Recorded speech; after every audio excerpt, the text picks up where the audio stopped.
Welcome to Donmar TV News Channel. Kahit na sabihin natin kapartido, iba pa rin talaga si Pangulong Duterte ho. So yung kanyang klase ng pamumuno, yung klase ng kanyang paso na, yung pagmamahal niya sa ating mga maralita, ito yung dapat na take advantage natin para matuldukan na itong walang saysay na armadong hinwaan. Ako lang naman, ang concern ko lang naman is dapat matapos na kasi gusto natin matapos na rin itong terorismo na ito. Yung terrorism na ito ay napakalawak na pati yung mga kasamahan nila na nagisilbi sa kanilang mga bahay ay nire-rape nila. So ang sa akin lang is dapat itong bagay na ito ay maintindihan ng ating mga kabayan na sana ho ay magkaroon ng urgency sa part natin, no? Yung parang hindi tayo balat sibuyas na sasabihin na mayroong recruitment nangyayari sa inyong eskwelahan, sasabihin ay red tagging na kaagad, di ba? Imbis na yung ibinibigay na impormasyon ng ating mga security sector ay i-consider na isang positibong impormasyon, isang positibong bagay na dapat ipagpasalamat natin kasi yan ay pagmamalasakit Pag sinabi na mayroong recruitment nangyayari sa loob ng campus, di ba no? Ang ibig sabihin yan, huwag ka nang umiyak ng parang batang iyak ka ng iyak. Ang ibig sabihin, dapat mayroong kang gagawin. Di ba? Mayroon dapat para protektahan mo yung mga kabataan. Unless otherwise, na ikaw ay kasama ka nung mga taong ito na gustong sirain ang hinaharap ng ating mga kabataan. Because ano naman mapapala ng militar sa pagredtag na yan, yung sa salita ng Communist Party of the Philippines New People's Army? Bakit? Kung si General Emil Carrion ba ay magredtag, ay mapopromote ba siya? Yayaman ba siya? Di ba? Mayroon bang mangyayari sa isang 3-star na general na wala nang iniisip na pwede niyo pang mas mataas pa doon sa pwestong kinakalagyan niya? Kung ikaw ang chief of staff, di ba, no? Nagbigay ka ng impormasyon sa publiko na ang paaralan na yan ay mayroon nangyayaring recruitment, bakit mo naman mamasamain yan? Yan ay pagmamalasakit because ang military, ang Philippine National Police ay ating binigyan sila ng na sila ay maging protector ng ating mga kabayan. So bakit ayaw natin na i-perform nila yung mandate na ibinigay sila ng gobyerno? Ang gobyerno tayo Unless otherwise, kung ikaw ay kasama ka ng kabila, na nagbabalat kayo ka lang. Baka ikaw ay, kumbaga, nagmamaskara ka. Di ba? Suot mo yung maskara na nasa gobyerno ka, pero sa likuran ng maskara na yan, ay kasama ka pala ng Communist Party of the Philippines at ikaw ang inuutusan na sirain yung ating mga kabataan. Di ba? Emila, anong perspective mo dyan? Anong masasabi mo?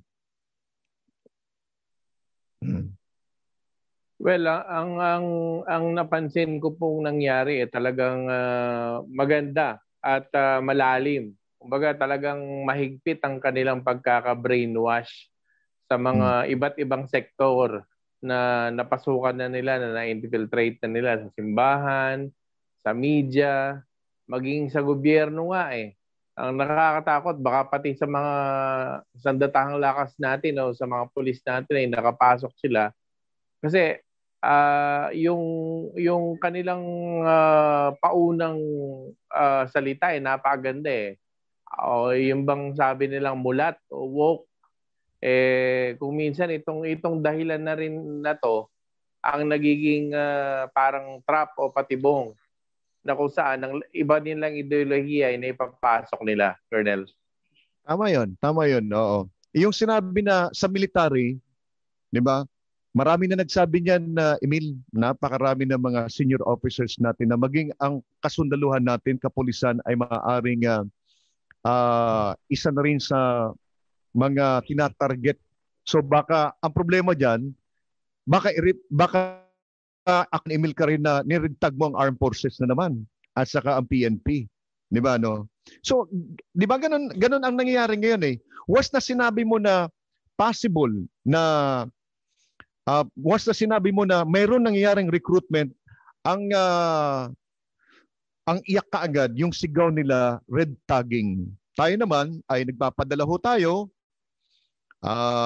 Kumbaga kakanta tayo, kumbaga kinakanta natin yung song ng kabila, yung song ng Communist Party of the Philippines. Dapat niyang red tagging na yan, patayin na ho yan eh. Because yan ay kanta ho yan, kind of song yan na kumbaga ginawa ng Communist Party of the Philippines. Ang nagsulat niyan, yung kanta na yan ay ang Communist Party of the Philippines. So wag ho nating kakantahin yung kanta nila or else magiging problema niyan ay nagiging tayo unwittingly the mouthpiece ng propaganda ng Communist Party of the Philippines na nag-create ng New People's Army at nag-create ng National Democratic Front. Diba? Chan, baka pwedeng dagdagan natin Chan kasi si Chan ay matagal ito sa loob. Opo, no, totoo po yung mga binanggit no nila Sir Emil tapos ni Colonel Samudjo tapos yung iba pa nating mga kasama ngayon dito na malalim na talagang nakaugat yung mga legal na prenteng organisasyon sa iba't ibang ahensya, organisasyon ng gobyerno at kahit sa mga komunidad, no, sa mga pamantasan, sa mga pagawaan ay nakaugat itong mga legal na prenteng organisasyon na to. Pag sinabi nating nakaugat ay hindi na lang yan basta pumasok dyan ng walang miyembro ng Communist Party of the Philippines. Ibig sabihin pag sinabi nating nakaugat ay malalim na yung connection ng mga legal fronts organization sa isang sentruhan ng mga populasyon at nakakapag-recruit na sila ng mga miyembro ng Communist Party of the Philippines sa mga konsentrasyon na ito. Halimbawa na lamang sa mga pamantasan, personal ko pong eksperyensya na maraming mga kabataan ang nare-recruit sa Legal Fronts Organizations. Totoo po yan sa Anak Bayan, League of Filipino Student, Kabataan Party List. Binabanggit ba natin na lahat sila ay members ng Communist Party of the Philippines? Hindi po. Ang binabanggit lang natin ay ginagamit nung Communist Party of the Philippines, yung Legal Fronts Organization, upang mas makapag-recruit pa sila ng mas maraming kabataan at yung mare-recruit nilang kabataan ay programado nilang dadalhin doon sa underground mass organization sa Kabataang Makabayan, sa Communist Party of the Philippines at sa New People's Army. So, yung red tagging na binabanggit, tama po yung binabanggit ni Colonel Samudjo, no, na walang nag-exist na red tagging dito. Hindi natin sila ni-red tag. Ang lagi-lagi lang natin ginagawa ay ipinapahayag yung ating yung personal na karanasan ng mga former rebels, yung personal na nakita o nasaksihan at nagbibigay ng ebidensya, nagpapakita ng ebidensya na mayroong koneksyon yung Communist Party of the Philippines at itong mga Legal Fronts Organization from the Congress at sa mga allied organizations nito sa mga baba. So yung atin, no, yung lagi-lagi nating binabanggit, paano dapat natin labanan ito, ay malalabanan lang natin ito sa paraan din ng pag-counter natin sa organizing nila. At ito ay yung sama-samang pagkilos ng mga sambayan ng Pilipino, ng mamamayan natin. Actually, mulat na yung sambayan ng Pilipino, napakarami ng mga Pilipinong nakikita yung tunay na kulay nitong mga legal na printing organisasyon na ito at nakikita natin yung effort, no? Kaya nung nakaraan nga pong session, tama po, no, kahapon, nung nakaraang session, meron na tayong mga party list na talagang nagkakaroon na ng petition na ialis sa Kongreso at alisin yung party list na yan mula sa Kongreso. At hindi lang isa, dapat ay yung buong Makabayan Bloc ay maalis sa Kongreso para matigil na yung pagbibigay ng suporta, moral at pinansyal doon sa ating mga kaaway na walang iba kundi yung Communist Party of the Philippines at New People's Army. At alam na ito ng mamamayang Pilipino na nakikita na nila aktual na kung paano ba nag-ooperate at kumikilos itong New People's Army. Kaya tuloy-tuloy, no, hindi nahihinto yung ating pagpopropaganda at pagbibigay ng kaalaman sa ating mga kabataan at kababayan para makita yung tunay na landas nung o yung totoong kulay at tunay na landas, yung tamang landas na dapat nating tahakin at yung dapat yung totoong propaganda na talagang makakaliwalang o yung talagang narrative, yung ibinibigay natin yung mga ebidensya at ibinibigay natin yung mismong nasaksihan, naranasan ng ating mga former rebels, hindi lang ako, kundi yung mga former cadres from the Sentrong Alyansa ng mga mamayan para sa bayan, si Kuya Eric at yung iba ko pang mga kasama. Handa magpatotoo at sumama doon sa laban ng mamamayang Pilipino, laban sa CPP-NPA. Okay. Kaya, sige. Doble kayod tayo ngayon na Ernie para matapos. Ang objective lang naman natin, simple lang. Gusto nating ma-save yung buhay ng mga kapatid natin na mga inosenteng miyembro ng New People's Army dyan sa kabundukan. Yung mga pinag-uugatan nito, ibig sabihin yung mga puno nito, yung mga ulo nitong grupo nito, bayan mo magpakamatay sila dyan. Pero itong mga inosenteng mga miyembro ng New People's Army, let us save them. Diba? Para natin sila isasalba. Paliwanagan natin, continuous na pagpapaliwanag. Dahil kapag hindi po sila nagbalik loob sa ating pamahalaan, araw-araw ho ay hinahanap sila ng ating kasundaluhan. Araw-araw ho yung mga kabayan natin dyan sa ay nag-text sa ating mga kasundaluhan, mga kapulisan. At yung posibilidad na magkaroon ng encounter ay napakataas, kaya nakikita natin yung data natin, di ba? Na halos regular nagkakaroon ng encounter at every time magkaroon ng encounter ay mayroon pong namamatay sa grupo ng New People's Army. Natural. Kasi once na magbakbakan yan, magputukan yan, hindi naman sila si Superman na pwede nilang iwasan yung mga bala. Di ba, no? Wala silang kapangyarihan na yung balang nagagaling sa military ay pwede nilang iwasan. Dapat yan ay maintindihan nila.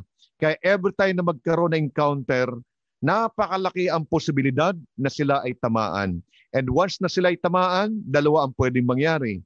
Masugatan sila or mamatay sila. So, magiging cycle yan.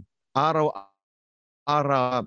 Sana naman ay huwag natin patagal kasi yung gobyerno naman ho ay very much kayo. As a matter of fact ho, ay maraming programa ang pamahalaan sa inyo. No? At you take advantage of it kasi yung programang ito ng gobyerno, baka sa panahon lang po ito ni Pangulong Duterte. Di ba? No? Baka pagdating ho ng ibang Pangulo, wag na ho tayong umasa. Di ba? No? Na ganun pa rin kasigasig ng ating Pangulo. Ba't pa tayo maghihintay? Ito na yun eh.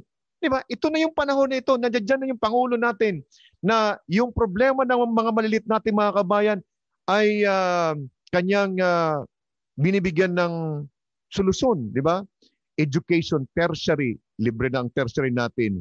Sige nga, magturo nga kayo ng isang bansa dito sa Southeast Asia na libre ang education. Pilipinas lang ho yan. Sa tertiary. No? Magturo nga kayo ng isang bansa dito sa Southeast Asia na universal ang healthcare program. Ibig sabihin, libre ho ang pagpapagamot. Wala. Pilipinas din lang yan.